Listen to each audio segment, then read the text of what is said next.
Welcome back, everyone. NicknLex here. Thank you so much for joining me today to this new episode of Music with Nick. Today we got an epic pick by VMAX4. Thank you so much, VMAX, for sponsoring the video. I appreciate it, and we do have some text. We have some information. Today we're going to listen to Sundial, the band Sundial. This is a song called Sunstroke / Mind Train from the album Reflector, and this is from the year 2010. Apparently, you know, sometimes we'll figure it out. I'll look at the notes, and there is some information that VMAX wants to share with us about the song. It says, "Hi NicknLex. VMAX4 here again with another epic pick. This time one of my favorite bands of the 90s, British psych rock band Sundial. The song is Sunstroke." Ooh, you don't want to have one of those. Sunstroke / Mind Train from their second album, Return Journey, from 1993. I knew it. I looked at the cover, I'm like, this is not from 2010. 1993, recorded in 1991. It's on the album as two separate songs, but they really they really are one as they meld into each other. Sunstroke is the guitar prelude to Mind Train, very psychedelic and very, very heavy with loads of wah guitar. I see a lot of songs like this, and I love that you keep it in one song, even if it's two songs. If it's one file, then I won't get into any trouble with the copyright stuff. That's why I'm not doing two songs right now. That's why I stopped doing marathons. I will do marathons again, but for now I'm just taking a little break because it's so much work with the copyright. You know, I constantly have to write emails, so I just stopped doing that. So that's why I want to keep one song. If you find songs, if it's two songs but it's one file, perfect. Just wanted to get that out there. Sundial were never really big, but almost made it into the Brit pop era with the album Reflector. But their first album from 1990, Other Way Out, is touted by many critics as the finest psych album you've never heard. Wow. Like Hendrix playing with Syd Barrett era Pink Floyd. Wow, that's crazy. Let's turn this off. You know, like that would have been insane. Jimi Hendrix playing in Pink Floyd, but in the Syd Barrett era, and instead of what came after. Especially the track Exploding in Your Mind, which is just wow. Enjoy. Now it says here, by the way, have you heard Catherine Wheel? Bruce Dickinson's cousin Rob Dickinson is the vocalist, and to me they're the best band of the 90s alongside Porcupine Tree. Oh wow, those are big words here. And Sundial. Wow. And start with Fripp from the album Chrome. Could well be my favorite song of all time. All right, well, thank you for that, you know, information. I didn't even know that Bruce, I mean, of course he has a cousin, who doesn't, right? But I didn't know he had a band. That's kind of cool information. Thank you so much, I appreciate it. Well, without further ado, thank you again, VMAX. Thanks everybody for being here. If this is your first time, you know what to do. Like that video, subscribe to the channel, the usual, you know, the usual stuff. And yeah, I guess we're ready to go into it and get into it with Sunstroke and Mind Train. All right, here we go. Enjoy.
I can totally hear the first album, The Astronomy, The Mine. That track has that very, very Pink Floyd. This really cool. I mean, now that you gave me, you opened the door, you know, and I could hear it, you know, really, really cool. Let's and the drums, really cool.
Okay, before I lose what I was saying, I love this layers of like sounds, you know, this doodle doodle doodle doodle doodle. Like, I don't know, it was some kind of like diminished lick. Very cool. The bass is suddenly, you know, more in the mix, and the drums and the lyrics are obviously, you know, I don't know, the way they're put into this is they're almost too low, but purposefully. It does sound like, you know, a little bit grungy. It does sound like grunge, but I love the electric guitar, the soloing, you know, like you said, you know, very Hendrix. But because of the wah, it's not like Hendrix, but it has that, you know, style of like very dirty, like improv, you know, very fuzzy and very, very distorted.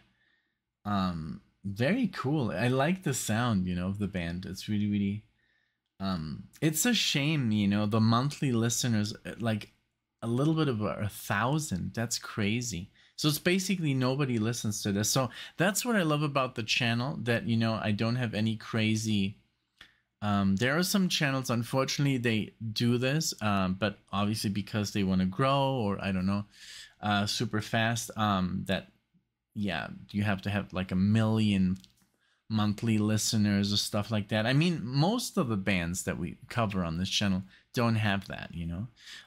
So yeah, I think this is a place for smaller artists, you know, where everybody can, like, you know, submit what they like, you know. And I mean, even what I listen to, you know, my music, my personal favorite music, nobody listens to that, you know. So I totally get, you know, that's what I wanted to make a channel, you know, where we basically were listening just to deep cuts. And then yes, we do, you know, stuff like 10cc and Simply Red, but it's good, you know, it's good stuff. And yes, it's very, very popular. But hey, I love that the requests mostly are stuff like that nobody knows, you know. Okay, so let's keep it going. I like this. It's very good. It's very, very cool. Very, yes, it is psychedelic. And it's very, it has that grungy alternative like sound to it, but not really like, yeah, it's more out there. It's more like you said, psychedelic improv almost, you know, like layers and layers of sound, like building on each other. That's kind of like, so you don't have that alternative or grungy,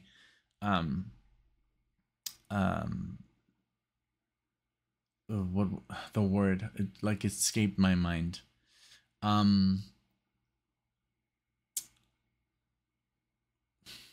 Yeah, I'll talk about it later.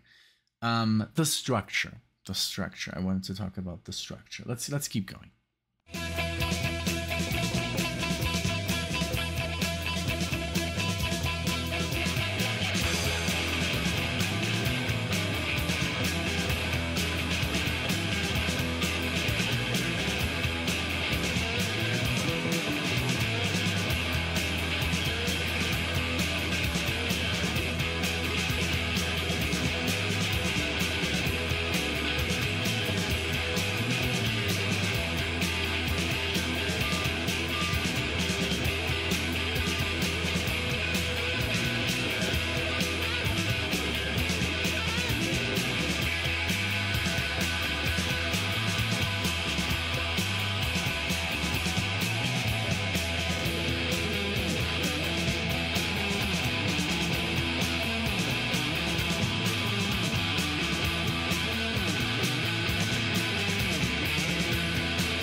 Very good.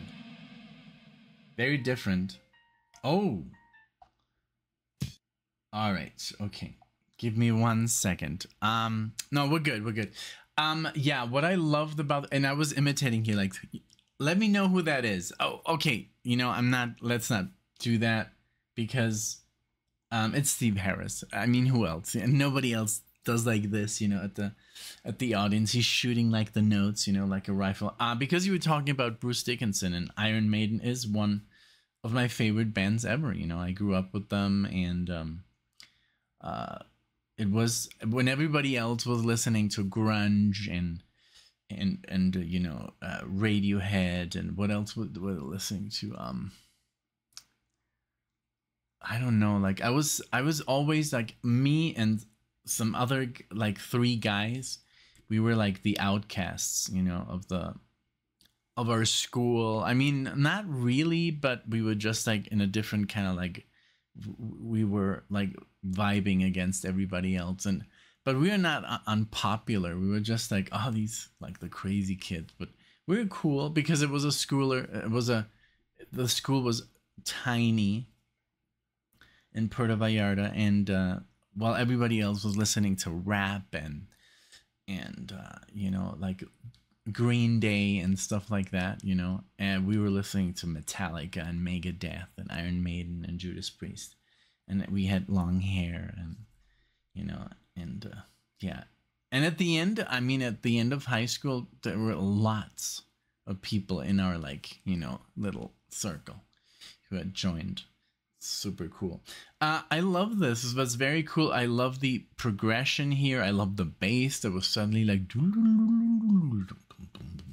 and the whole thing, the singing, even though there were no lyrics included, you know, it is really cool music. It reminds me of, you know, those jams that, I don't know if you ever were in a band, but when you only knew how to play, you know, the pentatonic scale and power chords, but you would make music. You would we were making such epic stuff. You know, we had a tape recorder, and we would record us for hours, and we would come up with this we would listen to our jams afterwards, and we would be like, oh my God, this actually sounds amazing. And we would get into the zone, and it would be like, you know, very minimalistic stuff, but with a lot of good like intention. And I remember when I got my first wah-wah, my first crybaby, and I was just like, wow, wow, wow, wow, wow, wow.